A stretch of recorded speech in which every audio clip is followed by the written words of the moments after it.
Farrell on it again, deep one around the back, between the sword! There's the Frenchman goal! It's Andrew Gwynn, the underdogs bare their teeth and show their fight in this cup final. Drogheda United strike first. Welcome to the We Are the Drogs podcast, a Drogheda United fans podcast, proudly sponsored by The Coffee Box. Hello and welcome to the We Are the Drogs podcast, episode 25, season 2. And this week I'm joined by Owen, and we have a very special guest, Fabrice Sterling, all the way from the UK. How you doing, lads?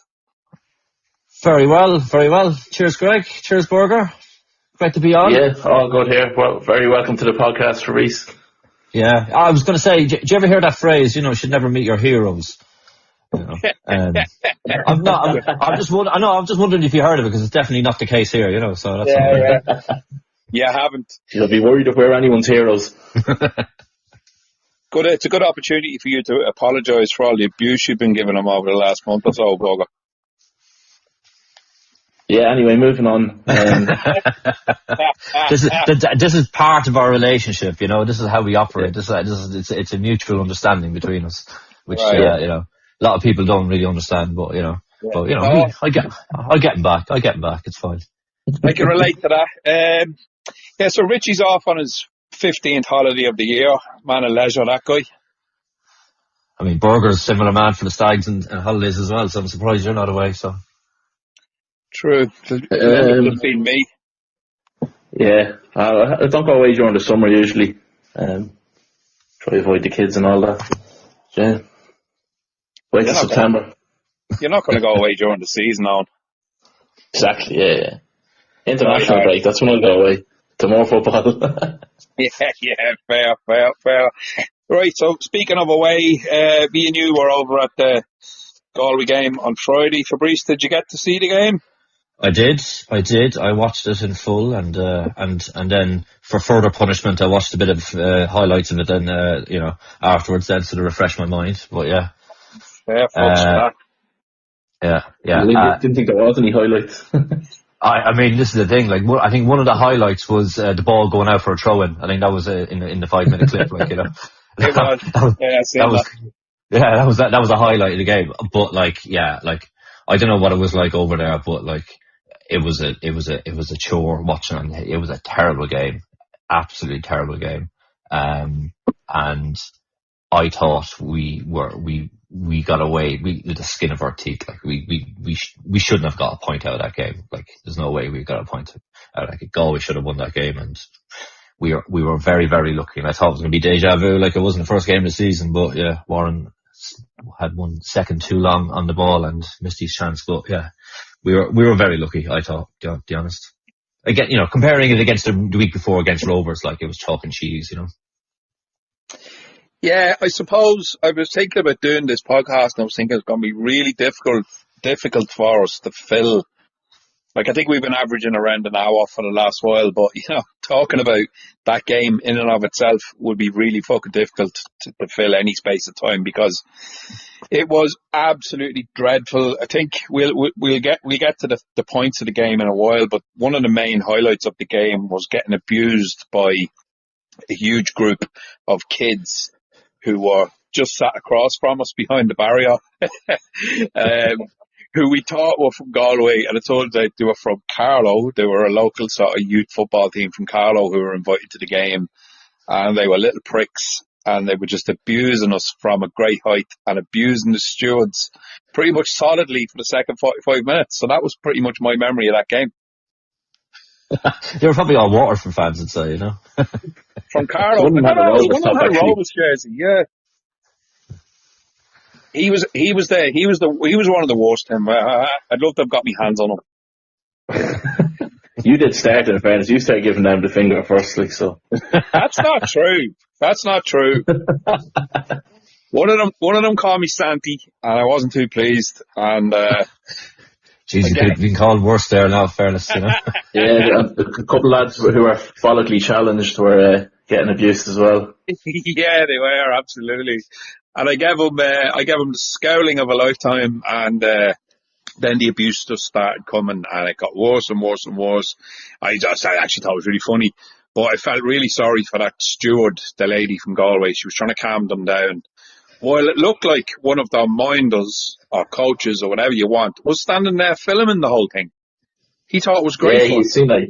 He thought it was hilarious, and then eventually I think they went over to him and they all fucked off then. Did you get hit on the head by something, Owen? Yeah, I don't think it was them that did it. I think it was the other lads behind them. It was like a little pebble or something. A couple of us got hit with them, yeah. I think Figs got a whack in the head off as well. He wasn't too pleased. Yeah, he did. He got worse one night, yeah. Man, it's the first time in a couple of decades travelling to Galway that I've ever seen any trouble, and I happen to be from 9-year-olds. Well, I mean, at least there was more action there than there was on the pitch anyway, you know, to worth looking at. Yeah, it got very heated around the penalty incident. That was the kind of, and it just escalated from there. No, but as you said, Fabrice, there was literally nothing worth looking at on the game, so we were all kind of focusing on fighting children. That was our other option, you know. Just like a school day, really, isn't it? Yeah, so. Yeah, I'd no bother throwing in a few slaps. They were only small. It was easy, like. But anyway, back to the pitch. Back to the action on the pitch, I should say. I mean, the first half, lads, it was kind of what we expected. And we spoke last week, and it's always the way it is in Galway. You're never going to go over there and have it easy. And with the way we set up and the way they set up and the sort of physical nature of both teams, I mean, it was never going to be a game of football. But the first half was probably one of the worst halves I've seen all year, anyway. Yeah, like you can only copy and paste some of these games over in Galway with us. Like it's just always a slug. And first half particularly, we were a bit better in the first half than we were in the second. Kind of Galway had a bit of a spell in the middle of the second half where they kind of put us under the cosh. That's when they got the penalty. But even for all the shots they had and everything, again, Dennison had fuck all to do. The only thing he had to do is probably psych out Harley to miss another penalty. That's about it. But just not one for watching back again, I don't think.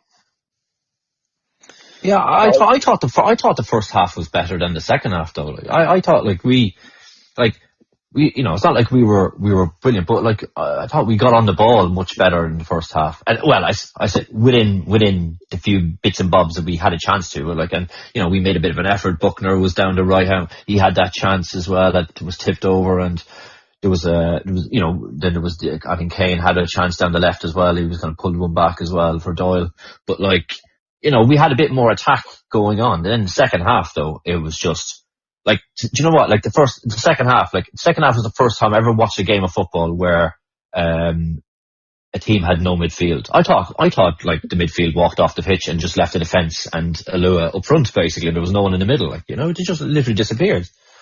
And then last 20 minutes, it was just back to the wall. Although Dennis had a couple of bits and bobs to say, but nothing major, I suppose, you know. Yeah, I know. Kind of where I was getting to with that was that over the last while, it's been happening consistently all year, is that we've been absolutely terrible in the first half, and then Kev gives them an absolute rollicking at half time, and we come out a different side in the second half, and we bring on a few subs and all that, and it's over the last while that's tended to kind of work. But the other night, that's what I was saying, the first half was absolutely fucking dreadful, and you're kind of going, it can only go uphill from here. You know, we'll do the usual thing that we do every week. We'll come out the second half a bit rejuvenated, and we'll have a right old go. But it was the kind of opposite, to be honest with you. I think when we took Buckner off, the whole thing just seemed to collapse. As you said, the midfield just completely disappeared off the face of the planet, and we were under the cosh for about 20 minutes. And then, I suppose we'll get to it now. Warren Davis, I've looked back at this, and that's a definite foul on Warren that leads to them going up the other end of the pitch and getting a penalty. Would you agree?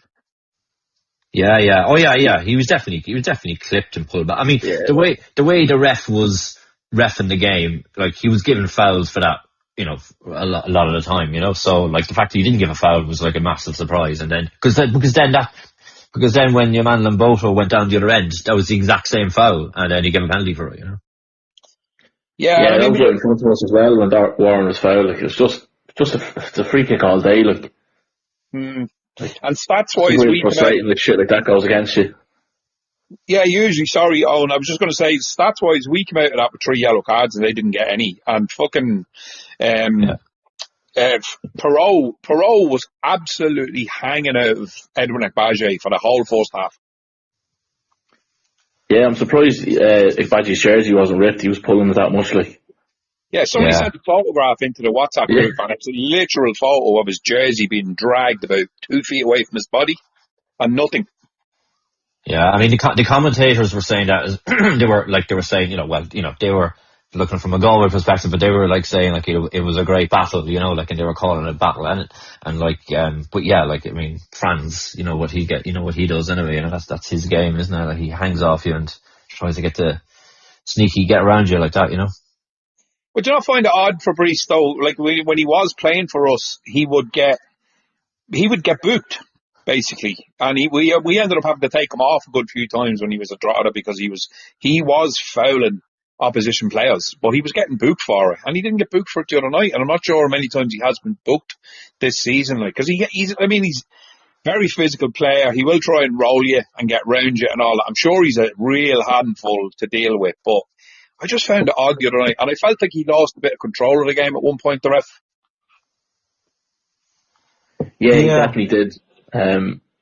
Even like with Franz, I was actually watching, like, he did pull him up on a few of them. Like, I think Franz had 4 fouls, he wasn't booked, like, nearly all for the same thing, really, but he did lose. There was a spell of that game where the ref just completely lost control, I think. How do you not get booked for consistent fouling? Yeah, I don't know. That's bizarre, like. Well, I mean, that's just bad refereeing, though. You know what I mean? It's a bit like,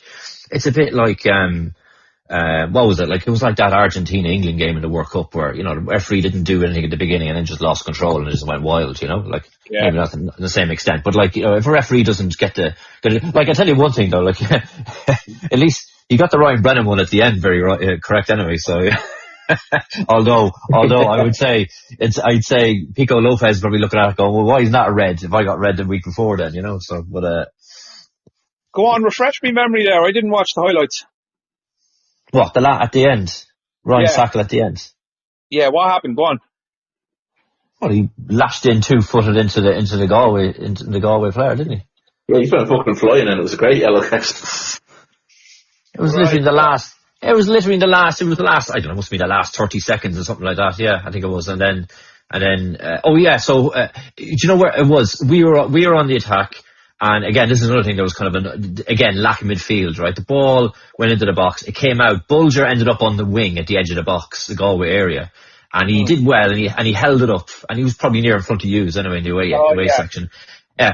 But then nobody came to help him. And he was trying to take on, like, he's a centre half, not a winger. And he was there holding the ball up, waiting for someone just to drop to come in just so they can whip it in again. But, like, nobody came to help him. He did his best and then lost it. They went on the counter attack. And then, your man was about to go in and then Ryan just went and cleaned them out then, so. Right, yeah, no, I'd forgotten about that. I think I was busy arguing with children at the time. So, that's my excuse. But I do remember clearly Bulger losing the ball and us going absolutely bananas that there was nobody within 20, 30 feet of him, like. Absolutely crazy. Jesus wept. So, for their penalty, was it a penalty? Was it not a penalty? For Galway. My initial thought was that it was. Yeah, it looked like a penalty to me anyway. I think I don't know the replays there were no replays really, but they couldn't even be bothered to zoom in at all in the camera like in Galway, but like. It was just, he got caught. I think Ekbaje got caught wrong. I mean, your man, when he came on, like, the Galway subs made a massive difference compared to our subs. Like, in the last few weeks, like, Kev is made to subs and they've made a bit of a difference, especially against Rovers. They made a difference and boasted. But, like, the subs this week or on Friday night, like, they did the opposite, they did not much at all. But the Galway ones, Lamboto came on and he turned Ekbaje and, like, yeah, it was definitely. To me, it looked like a penalty anyway. But but as we saw, Hurley got psyched out of it anyway. So what were the subs? I know we brought Jay O'Godden on. He came on for Bates. We brought Warren on for Doyle. Buckner, Buckner, and the other sub was Anselin. Anselin, come on, You said Barney for Igbaji, did you? For Bulger. No, it was Bulger, wasn't it? Bulger went off, didn't he? Go off injured. No, he stayed on till the end. No, you just talked about after the penalty, Igbaji got taken off. Oh, he yes. was already on the yellow. So That was it. Yeah, Igbaji. Yeah, that's right. I thought, like, on a more positive note, it was really good to see Warren back on, and he did look fresh enough. And with that kind of chance that he had towards the end, it would have been, as you said, Fabrice, probably would have been a fucking daylight robbery if we had took 3 points out of the game. But it was a good opportunity, and I think the defenders done well because he kind of got in between the two of them. And I'd say a really fit Warren on top of his game would have buried it. Yeah, I think he just took that 1 second. Like he got the touch. He got I think it was a Godden, or Anselin or someone just paid him in, and then you could see him. He was getting in between the two centre halves, and then he just took that one extra touch, and then that was it. Then they closed him down and got the block in. Then but it was just, if he had took it that second earlier, then I reckon that he would have had a chance of scoring. But yeah, it would have been daylight robbery though. It would, and it would have been fucking great because there's no better way of winning a game. Like, I mean, the first game of the season in Galway this year, when Godden did it to them, it was just absolutely brilliant. Like, yeah. I felt during the game that we started the game in the usual formation, like Lua's on the left of the three, Doyle and then Buckner, and then I swear he switched to a 2 up front with Lua and Doyle, because I saw Lua seemed to be kind of coming in a bit more central. Or I don't know whether that was just sort of him just drifting in more, or whether they switched, but like, I was just thinking, I was trying to figure out the formation. It was hard to kind of figure it out on the telly, like, but I mean, it just seemed to be a bit strange where, like, we just seemed to lose control in the midfield after that then, and I just felt I was just thinking, why don't we just keep the same, same formation, I suppose, or same style of attack, because it was, that's something, I don't know, whether it was a formation change or whether it was just, people just run the muck, I suppose, Owen? Did you know? Yeah, probably. Yeah, it kind of did a bit, particularly when we were under the cosh. I suppose you even had Anselin. He was nearly in the left wing back position defending. Actually, he done well. Actually, won a couple of balls and intercepted and stuff. But yeah, you definitely could. There was a bit of a switch. Right. I suppose formation is one thing. Just the starting lineup, like we kind of said last week that I think we'd like to see Anselin probably get a start. I mean, are we going to, like, maybe next week in the cup game, because it's a different animal altogether, is he going to give a lot of the kind of, I won't say fringe players, but lads coming back from injury, and because we do have a fairly strong bench now with Quinn and Cruz and a couple of people back on the bench, but would you like to have seen Anselin maybe start in Galway rather than just going with the tried and tested? Because, I mean, the tried and tested didn't work, and I'm not saying it worked any better when Anselin came on, but he's not getting much of an opportunity. Maybe start the man and see what happens. Yeah. I think so, yeah. Because, I mean, that game was, I think it was made for him, to be honest, right? And if you listen to, I don't know if you saw Ken's interview with the, the Drogheda media team afterwards, but like the reason he said Kavanagh didn't come on as a sub was because of the game. It was like too physical, and it wasn't his sort of game. Like, so I thought, like, why didn't, I thought Anselin and, Doyle, again, he didn't have much service. He couldn't really, like, those two centre halves for Galway, like, just cleaned up everything, basically, like, everything that went up there. So I thought Anselin would have been much better to start that game, to add a bit of physicality and a bit of, he's got a good touch as well, and he's good in the air as well. So why not? He definitely has all those attributes. I didn't catch Kevin saying that about Kavanagh, to be honest. That's a strange, that's a strange one when you consider we had Markey in that position for years, and he would have started all of those games, and he would have played well in some of those games, because we needed a ball player rather than that says something about how Kevin goes into these kind of matches with the likes of Galway. He's like, right, well, this isn't a football match. This is going to be like fucking, a game of Gaelic over here, lads. We just need the big boys in. That I don't know about that. Try and get the ball on the deck. That's what we were saying the other night. Keep the ball on the ground and try and pass it around them, because I think we're good enough to do it. Yeah, there was one move in the game where we got the ball down. It was in it was the second half, actually, I think it was, and we got the ball down and we start playing it, and we held the ball for at least 6 or 7 passes, I reckon, maybe a bit more, and moved it from left to right over, and then I think there was a chance to get into the box, or I may have got a corner or something, I can't remember, but but that was like the first time where we kind of, we had a bit of control. We took our time, and the players were able to start moving the ball around, rather than just the usual, direct into the corner, or on top of the defender's head or something like that, But like the comment he made, like, to your point there, actually, like that interview with him, like for the whole interview, like he just kept referring to, like, oh, you know what you get when you come to Galway. It's a battle type of thing. And it's like, it's kind of, it seemed to me, it sounded like, well, he was, like you said, he was expecting, like, I don't know, a Gaelic football match, like, and then, and then he made that little comment kind of at the end about Kavanagh kind of not playing, and he said that it wasn't his sort of game. Like, I was thinking, kind of, it would have been his game if he can get him the ball, though, Yeah. I don't know. It felt, I did watch a couple of his interviews. He did one for LOY TV as well, and then he did LMFM, and he did one more with a local Galway blog guy. I'm not sure it's on WordPress. I can't remember what your man's name is. English guy. He's actually quite good, but I felt like in the interview, like, I know he's never going to come out and say, no, we were absolutely fucking terrible, and we didn't do a lot in the game, and, we didn't deserve it. But he's always going to look for the positives, because he knows players listen to interviews, and he doesn't want to put out a negative. But I did feel that he was quite happy to get the point. And I know, Owen, you were saying this yesterday, we had a fairly sort of long loads of banter going between everyone on the WhatsApp and all that, but you were fairly happy coming home at the point. Yeah, because we were lucky to get it. That's why. Right. And obviously previous history there, like how I know we won there earlier this season, but it's always such a slog and a tough game, and they're always tight. So you're kind of, the point wasn't the worst result in the world. No, whereas I was kind of coming at it from, like, it just feels sometimes like it's 2 steps forward and 1 step back. Do you know what I mean? I think you alluded to that a little bit, Fabrice, at the beginning there. We play really, really well against Rovers. I know it's in United Park, and it's a different kind of performance. It's a real battling performance. We did defend okay, I suppose, over in Galway, out from the penalty.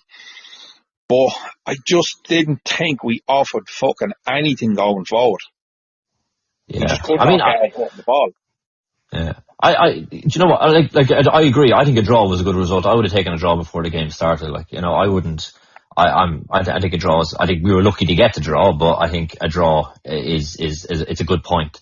And given Waterford's result as well, then yesterday, like it's making it even more important to pick up points, or to keep it going, but yeah, I think, like, the one thing this year, like, I think it's kind of going back to the whole story of the season, like, and one thing that I think the biggest difference this year compared to previous seasons, apart from losing and conceding lots more goals and the obvious stuff, right?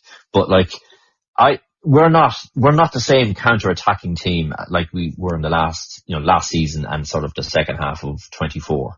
And we don't have that counter-attacking speed. And I just feel that, like, there's players in the team who just don't, I don't know, they don't seem to, they're trying hard and they're working hard, and, that's fine, that's great, and we know that. But, like, I don't think they're made, or they're not responding to the counter-attacking style that we have. Like, if you look at the example, right, like, on the game against Galway, every time the ball was put into the Galway box and the keeper caught it, right, within about 1 or 2 seconds, he was at the edge of his box and he was launching it, and he was there looking on the counter, right? Every single time, right? Every time, for most of the time when we have the ball, like Dennison, he holds on to the ball. He tries to start a counter attack, but in general, like there's not much happening. And then he holds on to it for 3 or 4 or 5 seconds. Everyone sets up, and then you start over again, and that's it. And that's kind of before that, like last year, like he was flying out of the box. He was like in the edge of his box after about 1 or 2 seconds, launching it, throwing it, kicking it, whatever. Sometimes out of play, most of the time out of play, but at least he was getting it out, right?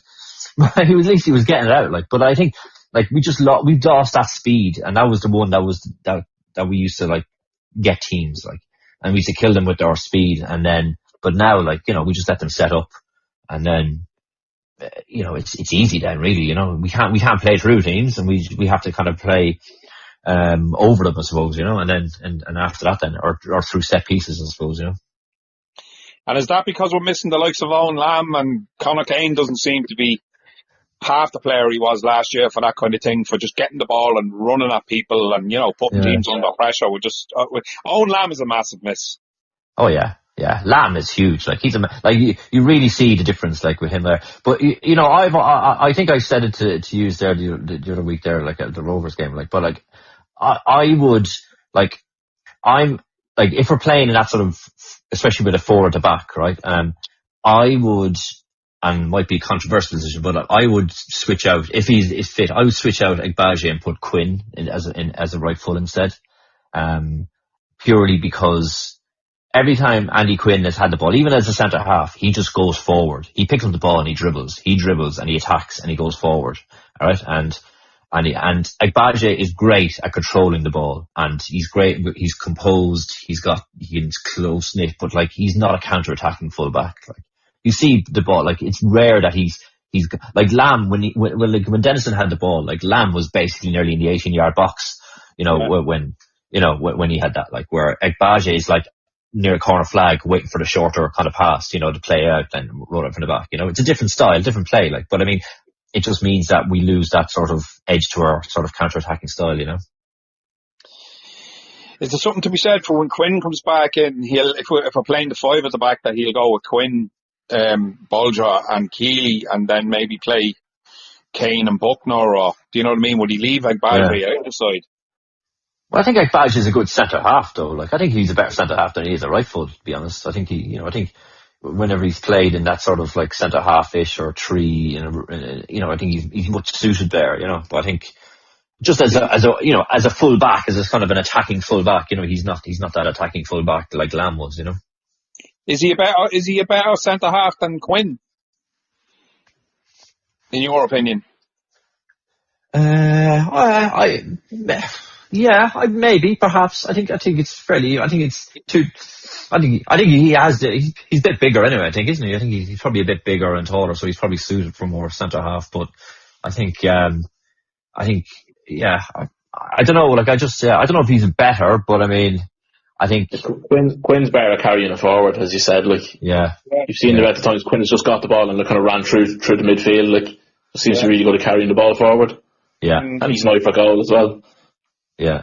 I think that's the big thing. It's just that attacking, ball carrying, skill. Well, we have said it on this pod. There was at various times this season when Quinn was in and he was fit, that he looked the shadow of his former self. It wasn't going great for him. So, I know he's on the bench and he's fit now again, and I'm looking at it with rose-tinted glasses. I'm looking at the player of last year, thinking, when we were good, those 3 lads were the sort of wall, like a rock in the defence. Quinn, Bolger and Keeley. So I don't know. I suppose it's what's going on in training and all that has a massive sort of difference here. But that is one of our massive issues. I know that you can kind of blame injury for a lot of it, but there's not a lot of consistency in the team. When we have everyone fit, I would love to know what our best 11 is, because we just haven't really been able to arrive at that all season. I know we're after bringing in a few now during the window and stuff as well, so that kind of throws the cat among the pigeons too. But it'll be interesting to see if we get some sort of a solid 11 going into the last 10 league games. Just to kind of touch on the other results, I suppose the big one you already alluded to a little bit was the Waterford gave Bows a bit of a hiding. I don't think I wasn't expecting it to be an easy game for Bows, but I don't think anyone was expecting 3-1, and it could have been more. Yeah, I watched that yesterday. Geez, Bows were fucking awful. Really, really poor. Their obviously heads are thinking about the European game, but like Waterford didn't even have to be that good to like score them from set pieces. Like they were just real simple stuff. Like Couple of long throws, and could have been more. Like Benny Couto. Yeah, didn't realise he had a big long throw on him. But massive. Yeah, but like Ammon chested the ball in like for one of the goals. Like that's how easy it was. So poor. Yeah. I mean, I think now, like, I think we're in, you know, if like the Waterford game, I think Waterford are like, they're flying now at the moment. I think we we have to try and keep in touch and distance with them, like, you know, and then if we can keep within like 1 or 2 points of them up until we play them, then obviously that's a cup final game basically. But you know, like our next 2 home games now, like, you know, are massively important, like, you know, and if we can get more positive, if we get a win at least out of one of those, then we might put a bit of a daylight between us and them, though, you know. Would you be like just looking at how we're playing and how Waterford have played, say, over the last, how long is Coughlin in there? I'm not sure, 6-7 games, is he? Maybe more. No, it's more than that, I think. April, he was there since April. Yeah. Right. But just looking at how we're kind of approaching games and how we're playing, I know we're unbeaten in 5, and you have to be positive about that and all that. But just, you know, taken away from the results that we've gotten, just looking at how we're going into games and all that, it's very hard to see us. And I know you're going to throw it at me now and say, "Oh, well, we won in Dundalk a few weeks ago," which we did with no fans, and that was a massive 3 points. You can't underestimate how big that was, but it's hard to kind of be confident going into this last 10 games of the season, just knowing that it's kind of upturn in Waterford, and we know how Galway are. Really, really difficult to play against. I know they got a point in Dalymount a few weeks ago as well. Sligo, you would like to think pretty much nailed on for that 10th spot. You'd really hope. Is there a 5-point gap between us and them now? 6 now, yeah. 6 points, right. So, yeah, because we got a point. To be honest, I'm looking at the league table there. I'm more looking at Galway than Waterford, the way things are panning out. Like, you're looking at Galway, what? To come down? Yeah, like I think at the middle, like Waterford will finish ahead of Galway, I'd say. Yeah, I agree. Yeah. I mean, Galway have a game in hand, but still, like, I mean, it's still very tight, though, you know. I don't know who it's against now, but is it Derry? No, it's not. A Pats or something. I'm not sure now.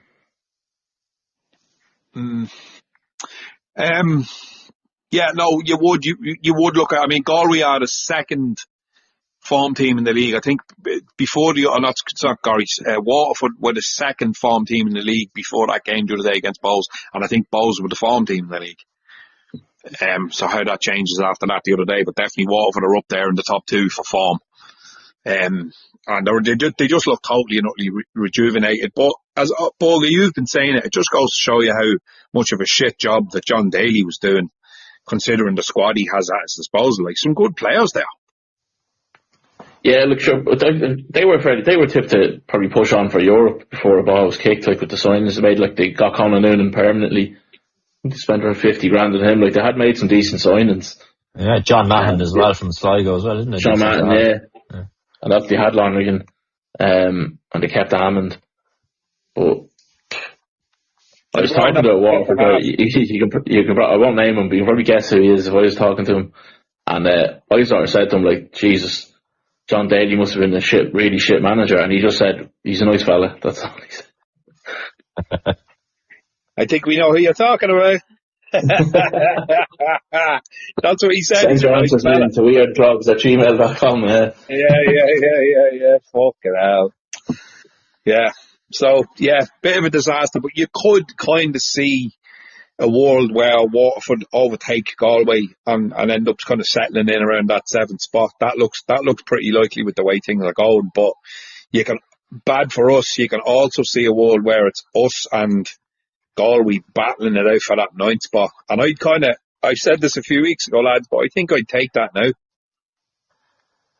Yeah, I mean, even if you look at the goal difference as well, like our goal, we're like 5 worse off than Galway, you know, and so that's like an extra point, like for Galway as well, you know, if you count the gap, but yeah, to be honest, yeah, I wouldn't be too disappointed with 9th at this stage, like, you know, I mean, it might sound defeatist, whatever, but still though, like at this stage like I'd rather be 9th than 10th, you know. At least 9th gives you a chance, you know. And then you can, and I mean, looking at the first division and looking at the teams there, kind of following Cork, like again, it's the usual suspects like Bray and, you know, maybe Cove, and that's kind of it really. Like, you know, the others are just sort of, you know, in and out. I think Derry and Shells are completely out of it. Yeah, I think Derry will 5 ahead of us. Shells are 6. Shells have a game in hand, but Shells are in shocking form since Russell took over. Yeah, but they'll be out of Europe like after Thursday, so, you know, they'll be back, you know, to just have the league then, you know. And same with Derry, you know, they've got rid of their Lynch. Well, the new managing with Derry could be it, but yeah. And then Craptown are at their 37, and they're in terrible form. I think they have 2 points at last 18 available. So if that keeps up, you never know. Oh, you made me day. I didn't realise that. They're probably too far, but look, stranger things have happened. Yeah, no, absolutely.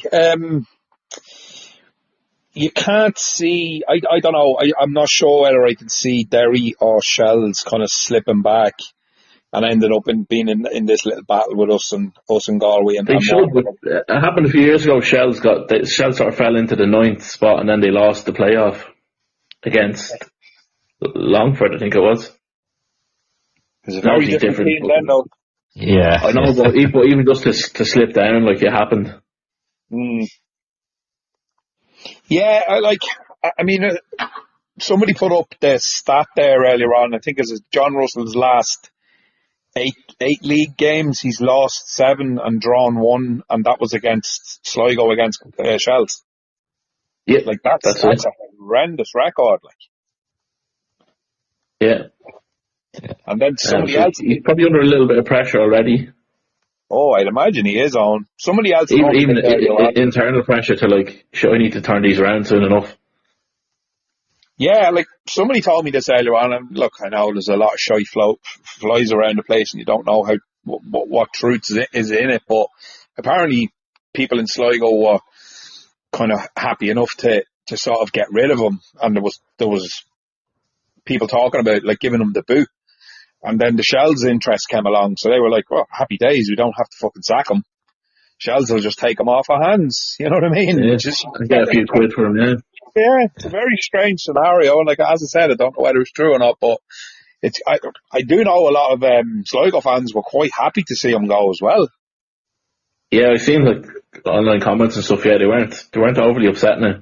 No. Yeah. I mean, but even still though, I think he's probably got a little bit of leeway because they're 10 points off third, so like chances of them getting Europe is pretty slim. So, like, the probably expectation is like you're not going to get Europe in the league because that was already done, you know, from the crap there. So, like, he's probably got a bit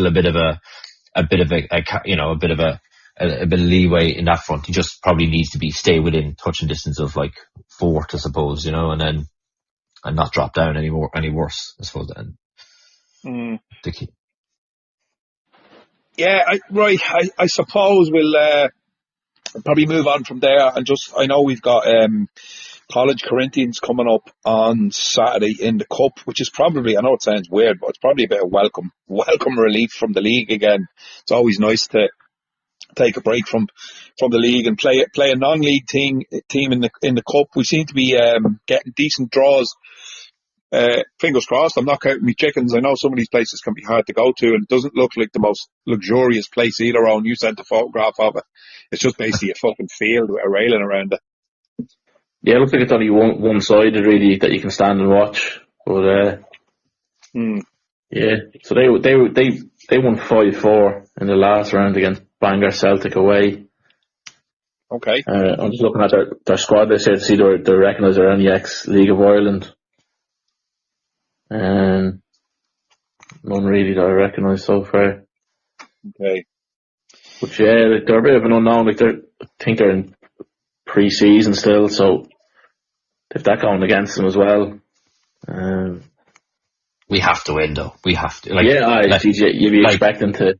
If we don't, this is we get another handy draw in the next round, and then you're back in a cup semi-final. Then you know what I mean. It's probably one of the easiest cup competitions in the world to play in. To get into Europe, So is there any handy draws in the next round though? Because you can see all the big boys coming out of it, and then you're into the nitty gritty. Then yeah, but Pats and Rovers playing each other in this round as well. So that's exactly.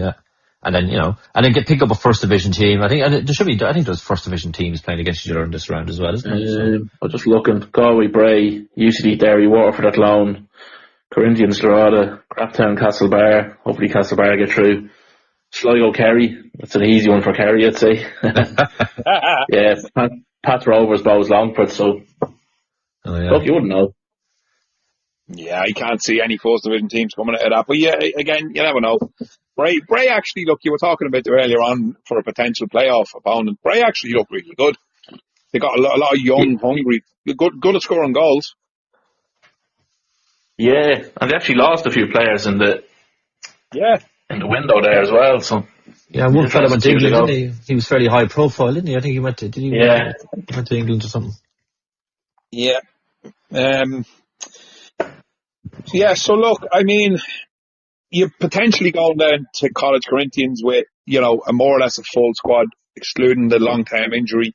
No word of Ethan O'Brien. We haven't a clue what's going on there, so there's no point in speculating. But what way do we set up for that game? Do we more or less just start all the big boys and then introduce Quinn? Hopefully, if we're 2 or 3 up, and I'm not being cocky there, but you should be looking to be a couple of goals up. Do we just reintroduce the lads that coming back from injury, then try and get a few minutes into their legs and job done type thing?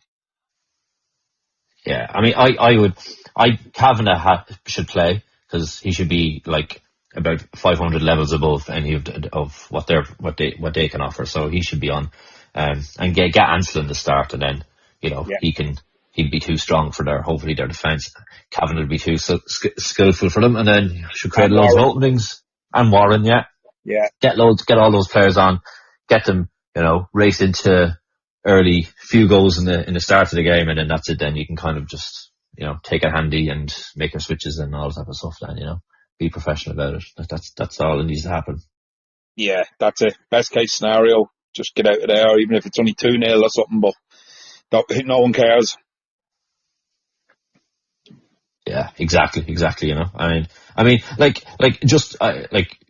I know we've been talking fairly negatively, of the game on Fridays, and that, but I think the one positive is obviously we had a clean sheet, right? We didn't concede, right? And in fairness, I thought, although Galway did put a little pressure, I thought the defence stood up fairly well. They did, there was a couple of openings, fine, and but I mean, on the whole, though, they stood up very well. It wasn't really a massive clear-cut opportunity. There was 1 or 2 where there was the ball scrambling in the box and stuff like that. But I thought, the defence as well. So I think if we can continue that, Rovers was great. I think Rovers was the best team performance I've seen all year. And then Galway defence kind of took, sort of bailed us out a bit. And then we just need to get back to that team performance, kind of full, complete team performance for the full 90, 97 minutes or whatever it is, Yeah, no, I would agree with that, and I think most people would. I think the concern is it's as you said earlier, the midfield is a bit absent, and we just don't seem to be creating an awful lot of chances. But again, we could sit here and talk about this for another 4 hours. There's no consistency in us. We just don't know what we're going to do. We could come out in the next league game and be fucking Barcelona. Who knows? Because at this stage of the game, does it really matter how we get results? But we need to pick up wins. These draws are only going to, we're going to end up where we are. But is that ninth or is that eighth? Like a couple of wins could really fucking just help us solidify that kind of eighth place or even seventh if we were lucky.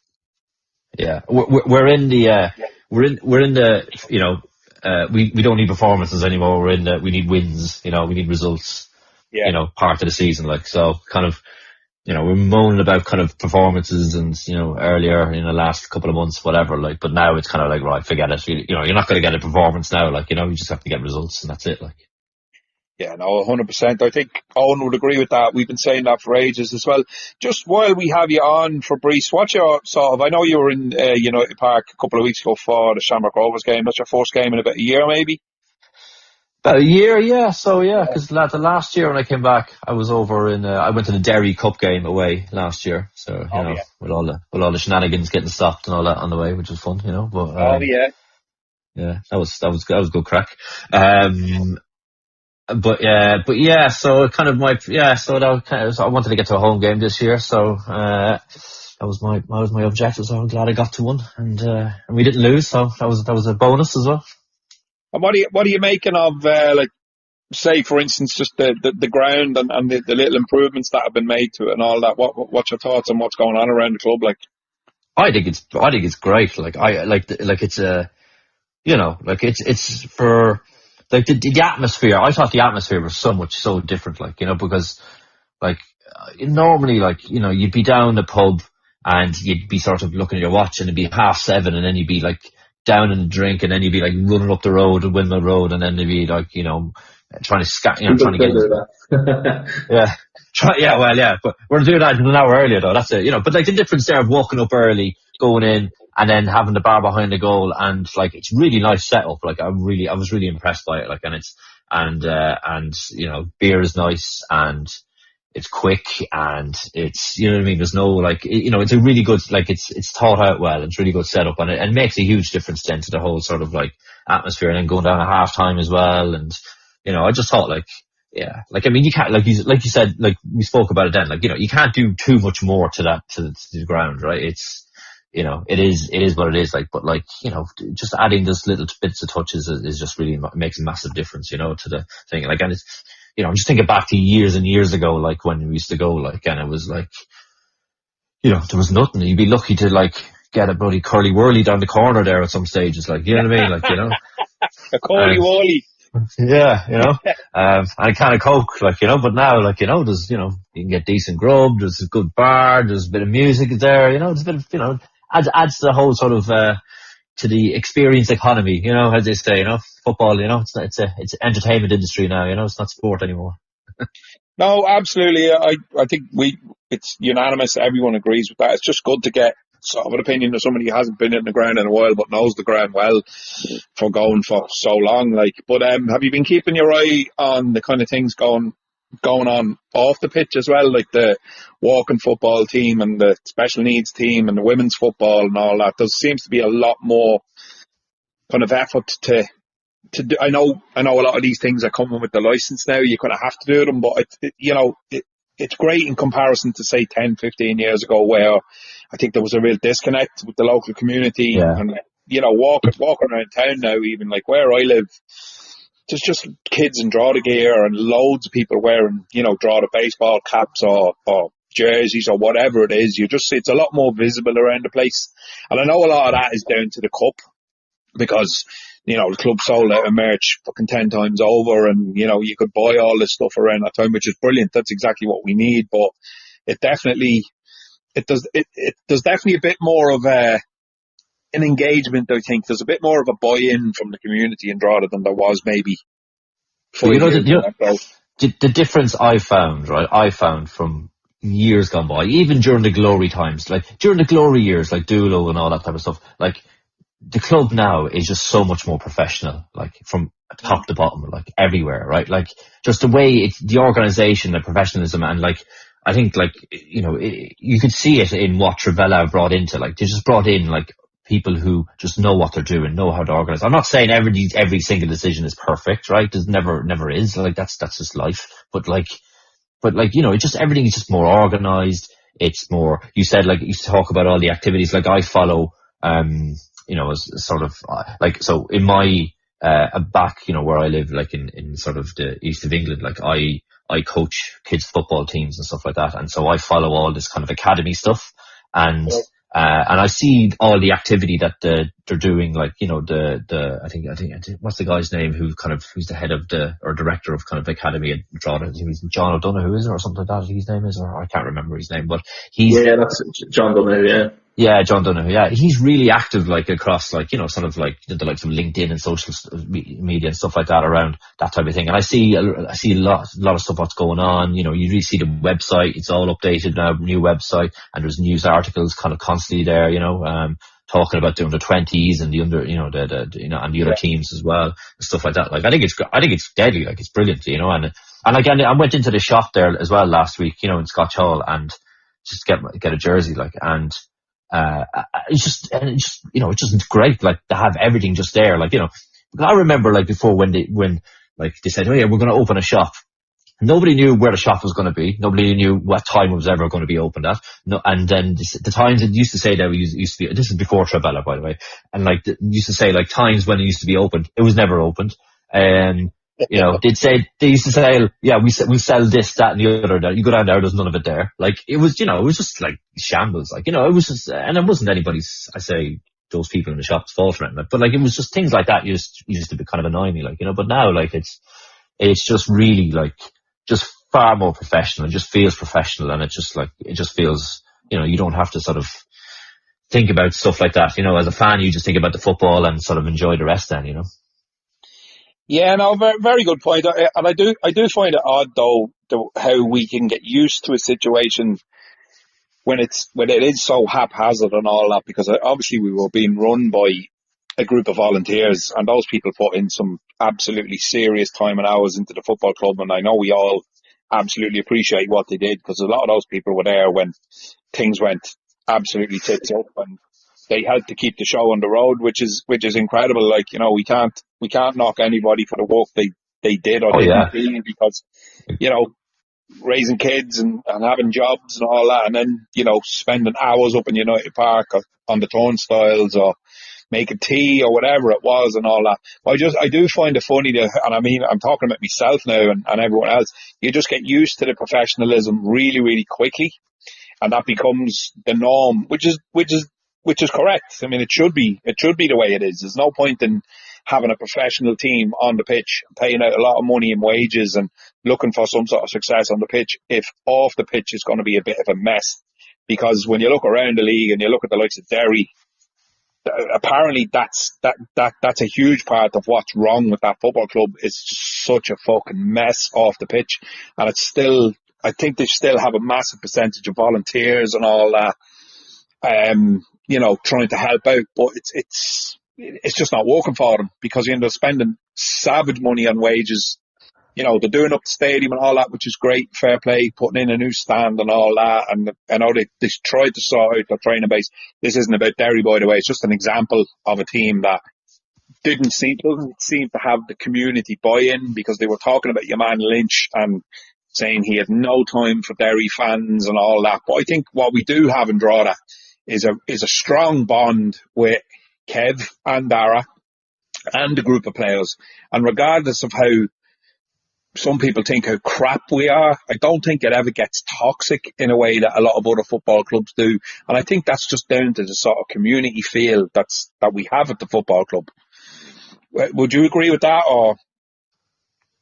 Oh yeah. I mean, yeah. I think just like I think football in Ireland, like in general, I think it probably doesn't still have it's not as community or as involved, say, as the GAA, right? I think the GAA have, like, they've built that over, years and years and years and type of thing. But like, I think Drogheda, like, I think it is a big difference. Like you said, like, I see, walk around the last couple of weeks, like here, like, and I see, just loads of people in jerseys, in the gear, in the kit and stuff like that, like, just walking around and stuff, whereas, years ago, like, you you see someone with a draw the jersey, you kind of wonder what's wrong with them, like, you know, sometimes, you know. Or, you know.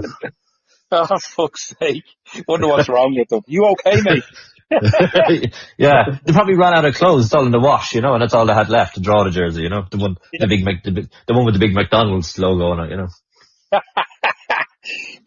Yeah, I wouldn't wear that one. But again, like, just to get your opinion, because you're not living here and you're not at the games week in, week out. Like, how are you feeling about the sort of off the pitch stuff that happened? Like, I know this year has been it's just been fucking full of turmoil. Yeah. Like, it's been the weirdest, most sort of disjointed season that we've had. I mean, I know we had all that crap about not getting into Europe, and then the thing with Joanna Bourne and fucking, you know, Kevin doing that interview and calling Dundalk a shithole, which we all applaud him for. But there just seemed something every fucking week coming to kind of knock us. Yeah, I think this year,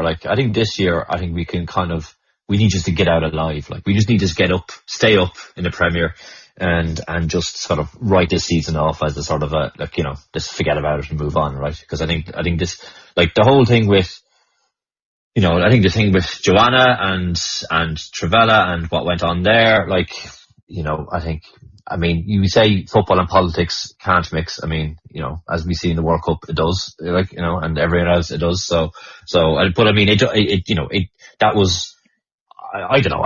There was probably could have been handled better, I think, you know. So I think in both ways, I think there was a bit of a both sides. Both sides could have handled it better. Should have handled it better. You know, I think there should have been. You know, it should have been. You know, if there was a sort of, you know, if there was sort of like intentions on Travella's part, it should have been probably made a bit more clear up front. You know, and then I think Joanna probably should have just made. You know, could have just. You know, maybe. Not, you know, a lot of stuff could have been done behind the scenes rather than out in public, you know, kind of was like, it was a bit, to me, it felt a bit like airing kind of dirty kind of clothes out in public a bit, like, you know, rather than just saying, look, let's just, for the sake of the club, let's just, you know, keep things behind the scenes and do that, you know, and sort of that way, like, you know. And then obviously then was the whole hoo-ha and Dundalk with the ultras and the flares and all that, which was, I mean, you know, like, fine with a ban, but like the whole 5-game ban was well over the top, you know. That was ridiculous, like, you know. Like, I mean, I get it, a fine and a ban and then a little bit of a ban, and, you know, ban is from Dundalk because, you know, who wants to go there, to be honest, like, but like, yeah. That was a reward. Yeah. Look, but now what's going to happen with Rovers, with their fan attacking the Dundalk players at the Friday night? Yeah, see that your man ran on the pitch and faced up to, what's his face, Horgan then, you know. Horgan, yeah. He swung for one of them as well. Like, that's, to me, that's as bad as what happened in Oriel. Yeah, you know, I mean, Rovers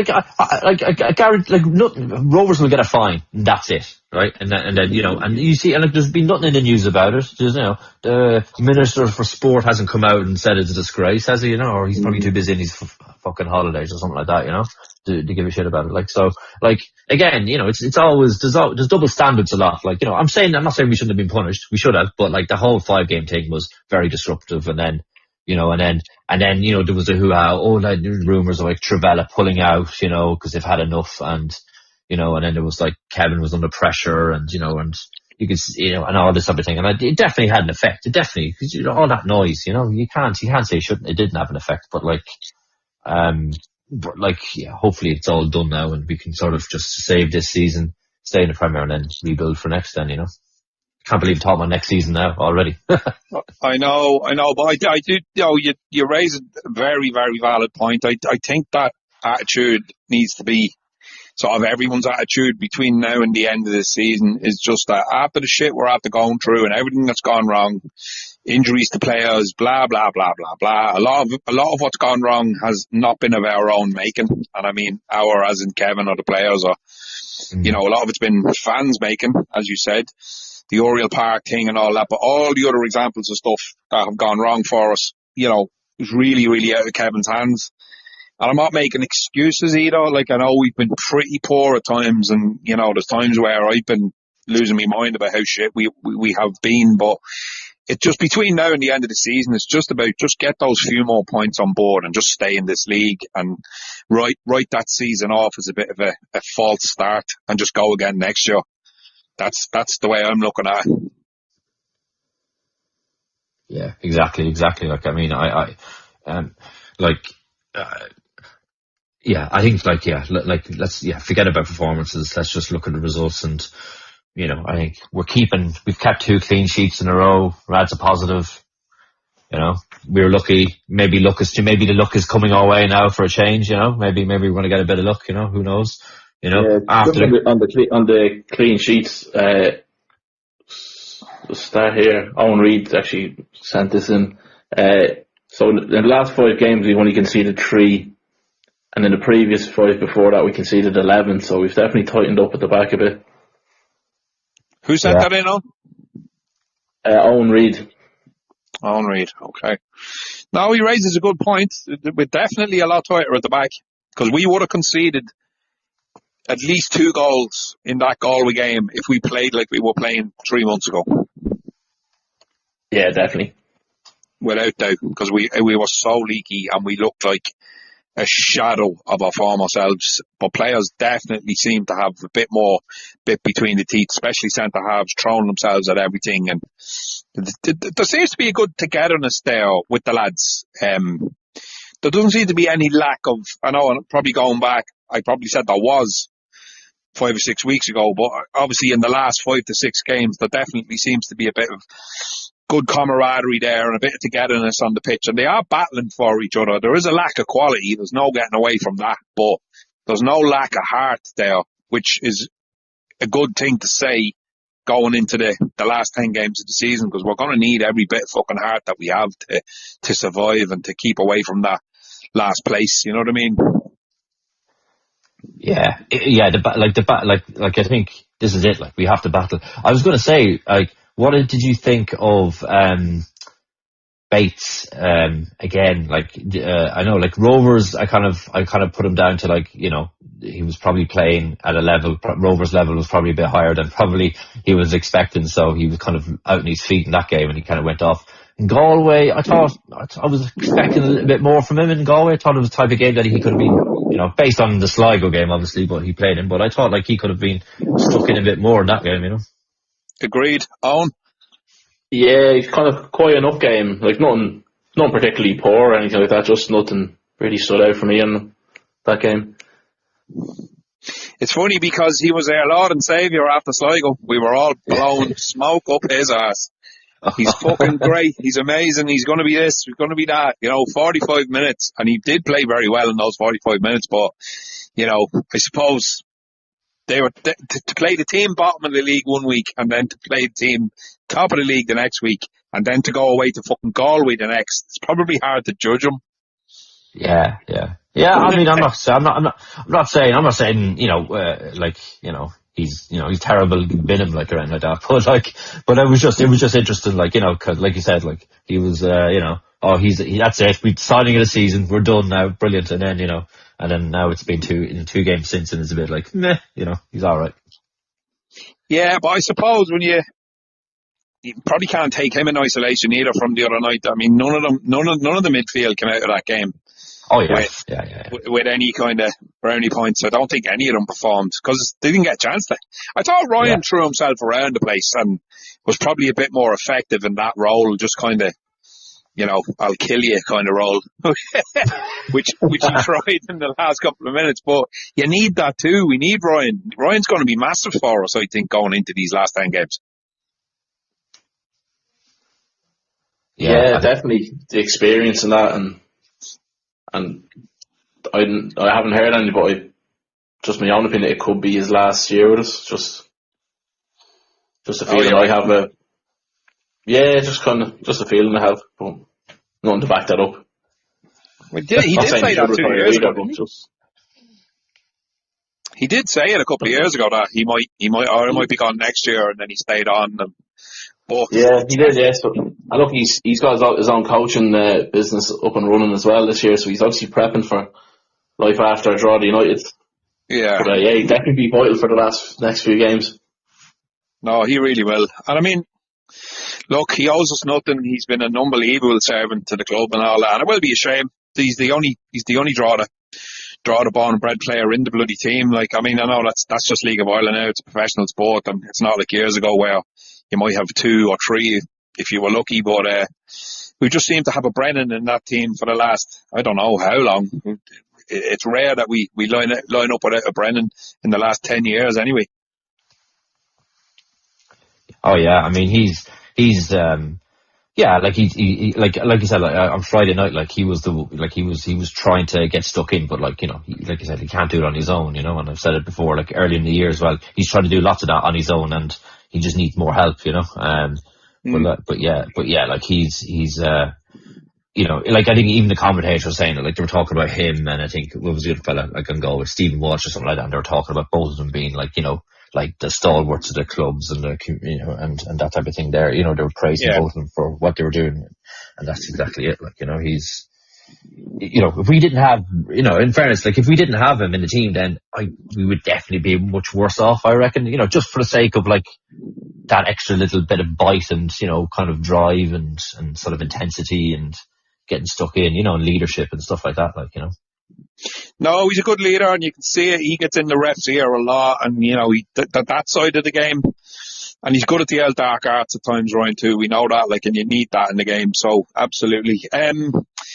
Yeah, look, lads, we'll do the usual predictions for Saturday's game in Cork. So we'll start with you, Fabrice, seeing as you're our special guest. Whoa, no pressure. Yeah. I don't know what. Do you not keep the score of this? Do you not keep the record? Who's got the most? Who's got the score right? Or Boga was meant to do a spreadsheet, but he's too lazy. No, fuck off. You said I should do it. I never said I would do it. Telling me to fuck off. That's not nice, man. You're not a 9-year-old. Burger, just get AI to listen back to all the podcasts, and then it'll build up your own spreadsheet. You know, you can do something like that. You know, that's a little project for you there. I wouldn't want to put AI through that shit. It's a waste of water. Waste of water, yeah. Right, I reckon we'll probably win. I reckon 4-0. 4-0. Okay, Owen. I was going to say 4, but since he said it, I'll say 5-0. Right, I'm going to go 3-0. Ooh. So we have a 3, 4 and a 5.